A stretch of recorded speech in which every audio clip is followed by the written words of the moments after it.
Welcome everyone back to weekly weather updates, and in today's video we're going to have the latest from the live radar, run through the weather warnings as we have got widespread rain and thunderstorm warnings issued over the next couple of days, as we are going to see some exceptionally heavy rain in many areas. Not only are we seeing very high intensities, but it's very widespread and very persistent for many areas. As you're watching this, we could be seeing rain for 12 to 24 hours non-stop, and the rainfall totals could really tot up. Through this evening, we are seeing some very heavy rain moving in. We've got a second wave that's out in the North Sea towards the Netherlands right now that will be moving in for further northward areas as we head through Wednesday and Thursday. We'll have a look at that rainfall in detail on the latest UKV and Rome runs, and then we'll have a look at some of the longer range as we are looking at tentative signs as we head into June for something drier and warmer, but we've got to get through this very unsettled weather over the next few days in the meantime.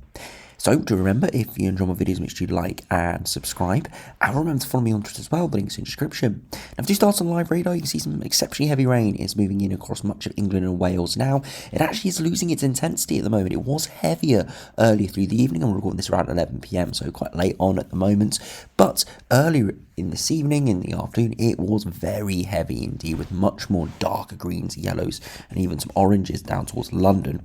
But slowly clearing these areas, but we're seeing this low pressure system stalled.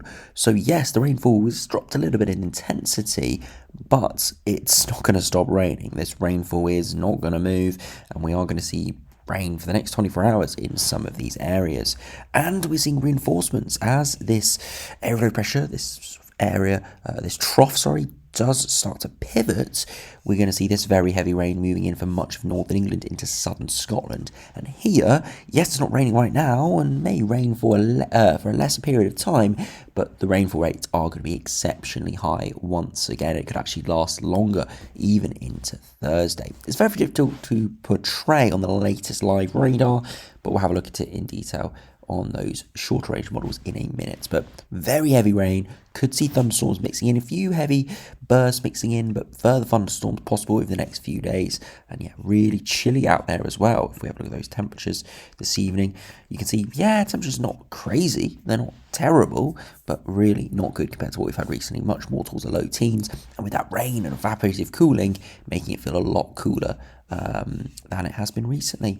Now, if you look at the weather warnings, you can see we've got widespread rain warnings issued through Wednesday. We've got this first warning issued from 12 in the morning all the way until 6 a.m. on Thursday for much of northern England and northern Wales, even extending towards southwest England there.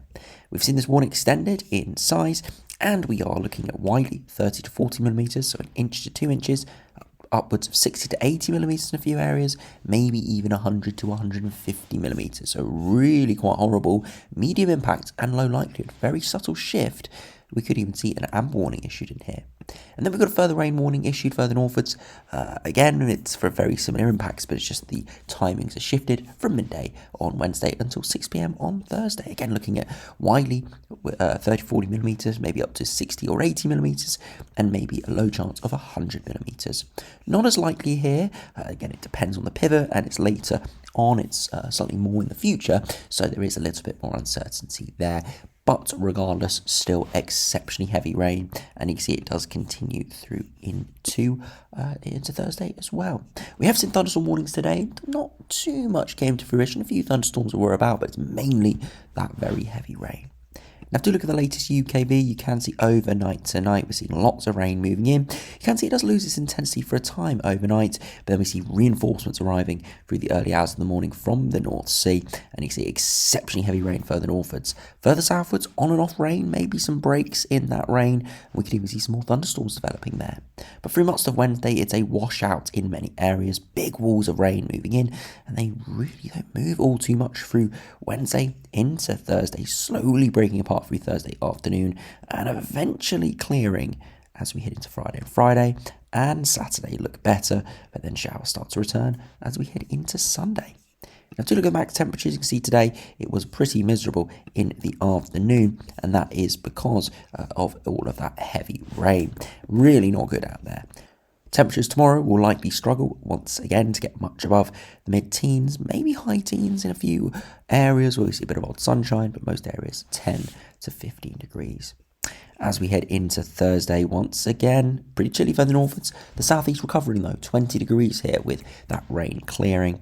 And then as we head into Friday, more widely 18 to 20 degrees. And into Saturday, more widely, once again, back towards that 20-degree range. So this heavy rain we're seeing at the moment, the colder conditions look like to stick around all the way through the rest of the working week. Only comes Saturday where we start to see the return to some warmth. And again, you can see that continues into Sunday, where temperatures could even get up into the low to mid-20s there with some more sunshine. Very interesting indeed. Got to keep an eye on that because it could turn very horrible to very pleasant in a matter of a couple of days. Now, if you look at the latest latest Aurora run here, you can see that rain moving in overnight tonight. Really heavy, thundery rain in places, and then to see the reinforcements through Wednesday morning. Really heavy stuff moving in off the North Sea, spiraling around, giving some really horrible conditions before eventually petering out into Thursday. These areas could get absolutely smashed with precipitation. We are looking widely at an inch of rain, maybe as much as 3 or 4 inches here across northern England. Definitely could see an amber warning coming into force tomorrow. We will have to wait and see, but the Aurora here is showing potentially some quite widespread flooding with this amount of rain. I said areas seeing 20-30 millimetres, unlikely to be anything too severe, but it's those areas of 50, 60 or above. That's where we could start to see issues, because it's not only that individual patch of ground is seeing that, but it's everywhere around. So everything gets saturated. The river levels rise. Could even see some flash flooding, but we'll have to wait and see what the runs come out with tomorrow. So do have a look at the longer range now. You can see the latest GFS got that low moving up from the southeast at the moment, eventually moving away, and then we do start to see a bit more high pressure building in. But it's not dominant. We do see little periods of low moving in and all the way into the longer term. It kind of battles between low pressure, high pressure, and right at the end of the run, we're kind of a battleground. We've got warm air to our east trying to push in, but then cooler, fresher conditions off the west. So generally looks fairly changeable. Some decent days, some poor days in there. Pretty much what we've been seeing over the past few days, I must say. If we do have a look at the latest GM, again, that low pressure system moving up from the southeast. We see higher pressure building in for the weekend, and then eventually kind of oscillating between low pressure, high pressure. Right at day 10, looks like low pressure could win out though, but very similar to the GFS in terms of oscillating around. And again, we'll have to see exactly how it does play out. If you do compare finally to the ECMWF, again, low pressure moving up from the southeast, giving all that rain over the next 3 or 4 days, and then eventually high pressure returns, but then we do see these lows trying to move in, and right towards day 10, that low is actually forcing a very warm southerly wind, and we're actually seeing heatwave conditions, you must say, with those upper temperatures getting towards the 15-degree isotherm. That would be incredibly mild indeed. Look at that, temperatures at midday, widely into the mid-20s. Could be even looking at 30 degrees with this sort of scenario in the subsequent days and as we head into early June, so keep a very close eye on that. If you finish by looking at the latest ensembles, you can see generally hovering around average, not too much deviation. Lots of rain over the next 24 to 48 hours, especially further northwards, not so much further southwards. We've seen a lot of that rain through Tuesday, but it's really Wednesday, Thursday is further northwards. Rain around in the longer term, but not completely dominant, and that again does give evidence to our kind of assertion that it's going to be up and down. Going to be cooler, wetter spells, but also going to be some warmer, drier spells. So no real major weather regime completely dominating in the foreseeable future. If you finish by looking at the latest ensembles for the ECMWF, again, we do see generally changeable conditions, up and down, but generally hovering around average and similar in the longer term. We do see up and down precipitation, not loads, not little. So yeah, we'll have to wait and see. But a changeable next couple of weeks is looking likely. Definitely could see some very pleasant conditions, warm conditions, even maybe some minor heatwave conditions as we saw in the ECMWF, but it's unlikely to stick unless we saw a proper area of high pressure build over the top of us, and we're not seeing any major signs today. There have been signs over the past few days, but not so much today, so we'll have to just continue to wait and see, but for the time being, got to get through the horrible weather that we've got for many areas over the next couple of days. So anyway, thanks for watching, hope you enjoyed, subscribe if you're new, and I'll see you again for another video soon.